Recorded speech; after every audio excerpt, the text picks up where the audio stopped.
என்னடா மனுஷ வாழ்க்கை, எந்த நொடியும் நிச்சயம் இல்லாத இந்த வாழ்க்கைன்றதுக்கு நம்ம நிறைய விஷயங்களை சான்றுகளா பார்த்துட்டோம். அதுல ஒண்ணுதான் நேற்று நடந்த விமான விபத்து.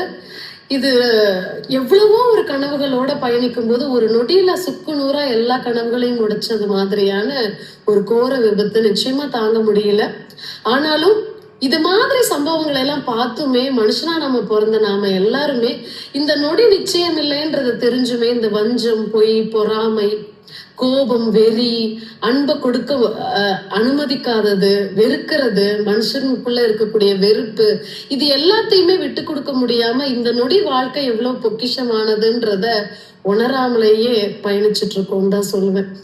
இந்த மனநிலைமையில நான் எழுதின ஒரு கவிதை இதுக்கு ரொம்ப பொருத்தமா இருக்கும்.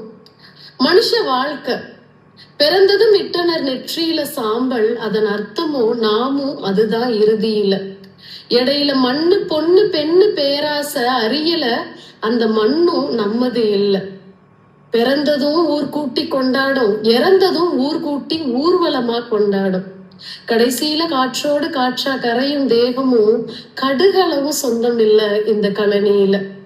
இது அறியாத மானிட பிடரே, இதுல பேராசை பிடிச்சு பெருந்தன்மை அடிச்சு பெருசா நாம பெற்றது எதுவும் இல்லை. கடைசியில நாமே நமக்கு சொந்தம் இல்லை. இதான மனுஷ வாழ்க்கை. இந்த மனுஷ வாழ்க்கை எந்த நொடியும் நிச்சயம் இல்லாத இந்த வாழ்க்கைய அன்புன்ற ஒரு விஷயத்த எந்த ஒரு பாகுபாடும் இல்லாம கொடுக்க முயற்சி செய்யுங்க. மன்னிக்கிறதுக்கும் மறக்கிறதுக்கும் மனுஷங்களுக்கு ஒரு பெரிய மனசை வச்சு மற்றவங்களுக்கு விட்டு கொடுங்க. உங்களுடைய வாழ்க்கை இந்த நொடி அனுபவிச்சு வாழுங்க. நன்றி.